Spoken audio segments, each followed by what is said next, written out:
Assalamualaikum warahmatullahi wabarakatuh. Perkenalkan, nama saya Siti Sarah Kurnia Dewi. Program studi saya adalah Manajemen R3. Di sini saya akan menjelaskan tentang perekonomian Indonesia. Apakah yang Anda tahu tentang perekonomian Indonesia? Perekonomian Indonesia adalah yang menceritakan sebuah perubahan peristiwa-peristiwa dari waktu ke waktu. Nah, apakah sekarang Indonesia menjadi negara yang lebih maju atau lebih mundur? Di sini saya akan menjelaskan tentang kriteria kemajuan Indonesia dan peralatan analisis ekonomi. Nah, di sini saya akan menjelaskan tentang kriteria kemajuan Indonesia. Apa itu kriteria kemajuan Indonesia? Kriteria kemajuan Indonesia itu menjadi 4 bagian, yaitu yang pertama, pendapatan per kapita, distribusi pendapatan nasional, tingkat inflasi, dan tingkat pengangguran. Yang kedua, di sini ada peralatan analisis ekonomi. Apa itu peralatan analisis ekonomi? Yang pertama, ada produk domestik bruto (PDB), ada pendapatan nasional, ada tingkat inflasi, dan laju kemajuan ekonomi. Analisis ekonomi terbagi beberapa bagian. Di sini yang pertama, saya akan menjelaskan tentang produk domestik bruto atau PDP. PDP itu terbagi dua bagian, yaitu sumber pendapatan dan sumber pengeluaran. Yang pertama saya akan menjelaskan tentang sumber pendapatan. Di sini ada rumusnya sumber pendapatan, yaitu produk domestik bruto sama dengan nilai tambah sektor primer ditambah nilai tambah sektor sekunder ditambah nilai tambah sektor tersier.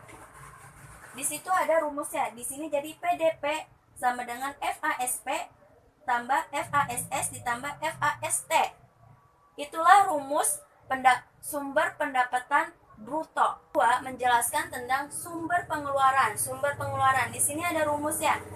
Rumusnya itu produk domestik bruto sama dengan konsumsi rumah tangga ditambah pembentukan modal bruto ditambah konsumsi pemerintah ditambah ekspor diambil impor. Yaitu di sini ada rumusnya itu seperti PDP sama dengan C ditambah I ditambah G ditambah X diambil M. Itulah rumus tentang sumber pengeluaran PDP. Kedua, di sini saya akan menjelaskan tentang pendapatan nasional. Pendapatan nasional di sini seperti ada rumusnya. Produk domestik bruto (PDB) dikurangi negeri atas faktor produksi.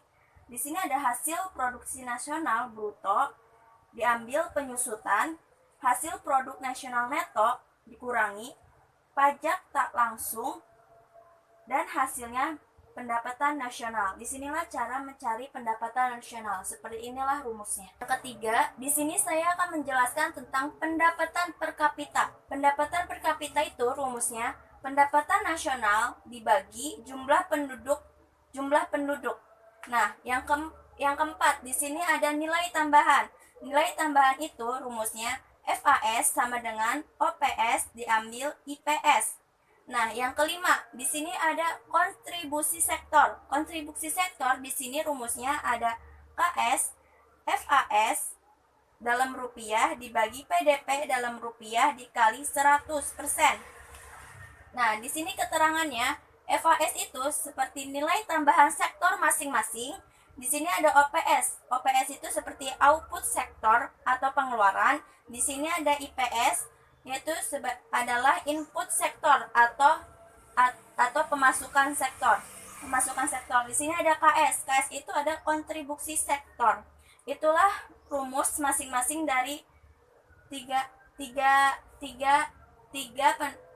peralatan analisis ekonomi. Yang keenam, di sini saya akan menjelaskan tentang laju pertumbuhan ekonomi. Laju pertumbuhan ekonomi itu rumusnya PDBRT diambil 1 dibagi PDBRT diambil 1 dikali 100%.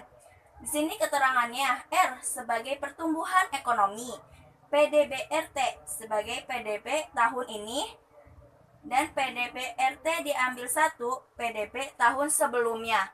Itulah rumus laju pertumbuhan ekonomi. Ketujuh, di sini saya akan menjelaskan tentang tingkat inflasi. Tingkat inflasi itu rumusnya inflasi sama dengan IHK 1 diambil IHK min 1 dibagi IHK min 1 dikali 100.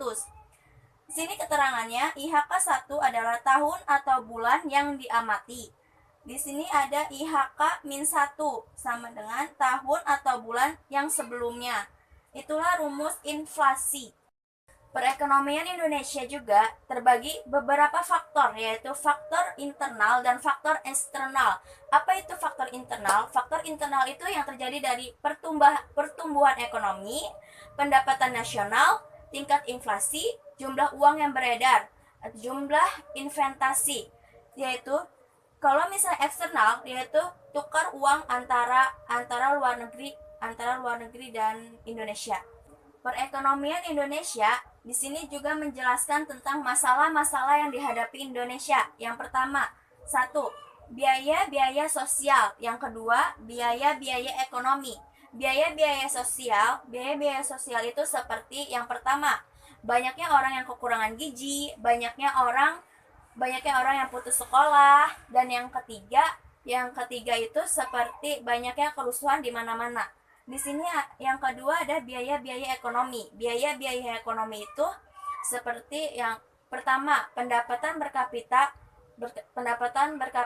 menurun drastis, laju pertumbuhan PDP itu tuh semakin menurun, dan jumlah pengangguran itu tuh semakin meningkat. Itulah yang bisa saya jelaskan tentang perekonomian Indonesia. Kurang lebihnya mohon maaf. Saya Siti Sarah Kurnia Dewi dari manajemen R3.